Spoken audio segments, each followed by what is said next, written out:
एक गाव आहे तिथे, म्हणजे आमच्या गावात जास्त झाडं वगैरे नाही आहेत. तर आम्ही एका गार्डनमध्ये गेलो फिरायला. गार्डनमध्ये गेल्यानंतर आम्ही तिथं म्हणजे त्यांनी एकटेपणाचा फायदा घेतला आणि त्यांनी मला कसं लाजत काजत मिठीत घेतलं. मिठीत घेतल्यानंतर माझ्या गालावरती त्यांनी पहिल्यांदा पप्पी घेतली. म्हणजे ती माझ्यासाठी पहिली पप्पी होती आणि खूप लाजही वाटायची, कारण असं कधी घडलेलंच नव्हतं त्यामुळे. तर मग तिथून आम्ही घरी गेलो. घरी गेल्यानंतर आम्ही रात्री फोनवरती बोलायचो. फोनवरती बोलल्यानंतर खूप जास्त गप्पा रमल्या आमच्या. तर तो मला बोलला की उद्याही आपण कुठेतरी थंड हवेच्या ठिकाणी आपण फिरायला जाऊया. म्हणलं ठीक आहे, चालेल, काय प्रॉब्लेम नाही आहे. मी पण कुठल्या गोष्टीचा विचार न करता त्याला हो बोलले आणि तयारीला लागले. मग दुसऱ्या दिवशी मी म्हणजे असंच सांगितलं की मी मैत्रिणीच्या घरी चालली आजीला, आणि त्याच्यासोबत मी बाहेर गेले. म्हणजे घरात खोटं बोलून मी त्याच्यासोबत गेले. तो क्षण खूप अवघड होता, कठीण होता घरच्यांना खोटं बोलायचं, पण असं गेल्यानंतर आम्ही रस्त्यातच, म्हणजे पाऊस खूप यायला लागला, आम्ही बाईकवरती होतो. पावसात दोघं पण आम्ही खूप वल्लचिंब झालो, भिजलो आणि आम्ही अशा गावापासून एक 70-80 किलोमीटरवरती आम्ही फिरायला गेलो होतो. एक मंदिर होतं देवीचं, तिथं गेलो होतो. तर जाता जाता पावसात भिजलो आणि गेल्यानंतर थांबत तिकडे थांबत आम्ही त्या ठिकाणावरती पोचलो. तिकडे देवीचं दर्शन घेतलं आणि देवीचं दर्शन घेतल्यानंतर आम्ही आमच्या परतीच्या प्रवासाला सुरुवात केली. मग परतीच्या प्रवासाला सुरुवात करताच आम्ही खूप, म्हणजे मला भूकही लागलेली, त्यालाही भूक लागलेली.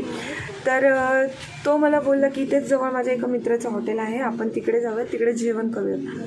म्हटलं ठीक आहे, चालेल, काय प्रॉब्लेम नाही आहे. मग आम्ही तिथं मित्राच्या हॉटेलवरती गेलो. त्याच्या मित्राने आम्हाला चावी दिली एका रूमची आणि मी आश्चर्य झाले. माझ्यासाठी रूम वगैरे, मुलगा, सगळं पहिल्यांदा होतं, त्यामुळे मी थोडंसं गडबडले.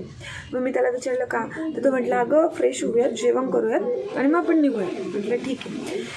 पण गेल्यानंतर तिथे आम्ही फ्रेश वगैरे झालो. त्यांचा मित्र म्हटला की तुम्ही फ्रेश वगैरे व्हा, आराम वगैरे करा, तोपर्यंत मी जेवण पाठवतो. म्हटलं ठीक आहे, चालेल.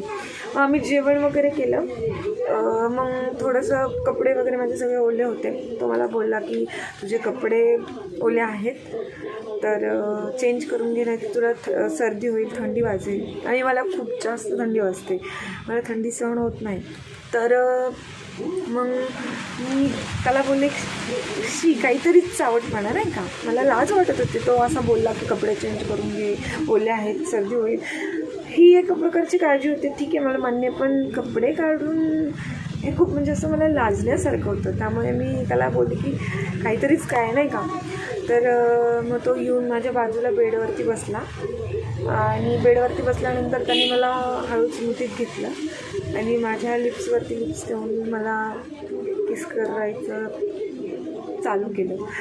मग त्यांनी त्याचे हात माझ्या हातावरती, नंतर मानेवरती, नंतर केसात,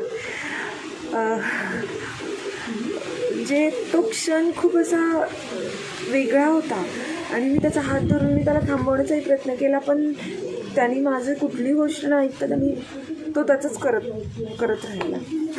तर मग नंतर त्याने माझे हळूहळू कपडे काढले आणि आमच्या दोघांमध्ये, म्हणजे त्यांनी मला माझं पूर्ण त्यावेळेस माझं पूर्ण स्त्रीत्व मला जाणीव करून दिली. त्यामुळे मी त्याला कुठल्या गोष्टींसाठी थांबवू शकले नाही. आणि नंतर आमच्या दोघांमध्ये भरपूर गोष्टी झाल्या. बेडवरून ह्या साईडनी ह्या साईडला, ह्या साईडला, म्हणजे खूप असं म्हणजे घडलं आमच्यामध्ये. आणि ते घडल्यानंतर आम्ही आमच्या परतीच्या प्रवासाला सुरुवात केली. परतीच्या प्रवासाला सुरुवात केल्यानंतर आम्ही घरी पोचलो. रात्र झाली होती. रात्र झाल्यानंतर आम्ही एकमेकांशी फोनवरती बोलत होतो. फोनवरती बोलल्यानंतर आमचं काही दिवस, म्हणजे त्या गोष्टी आठवत होतो आम्ही ज्या घडल्यात त्या, आणि काही दिवस आमचं असंच चालू होतं. मग नंतर आम्ही हळूहळू आमच्या घरच्यांना सांगितलं की आमच्या दोघांचं एकमेकांवरती प्रेम आहे, आम्हाला लग्न करायचे. आमच्याही घरच्यांनी कुठल्याही गोष्टीचा विलंब न करता आमच्या लग्नाला होकार दिला आणि आमचं लग्न लावून दिलं. आज मला एक मुलगी आहे. आमच्या लग्नाला 3 वर्ष झालेले आहेत. तर आमच्या घरच्यांनी असं सहकार्य केलं. तर मीही सगळ्या पालकांना विनंती करते की तुम्हीही तुमच्या मुलीचं काही असेल कुठे बाहेर तर कुठल्याही गोष्ट न घडता न विलंब करता प्रत्येक गोष्टीला सपोर्ट करावा आणि त्यांच्या आनंदामध्ये आपला आनंद शोधावा. तर मित्र आणि मैत्रिणींनो, मला आज्ञा द्या की नेक्स्ट टाईम मी येताना एक अशीच कथा तुमच्यासाठी घेऊन येईल.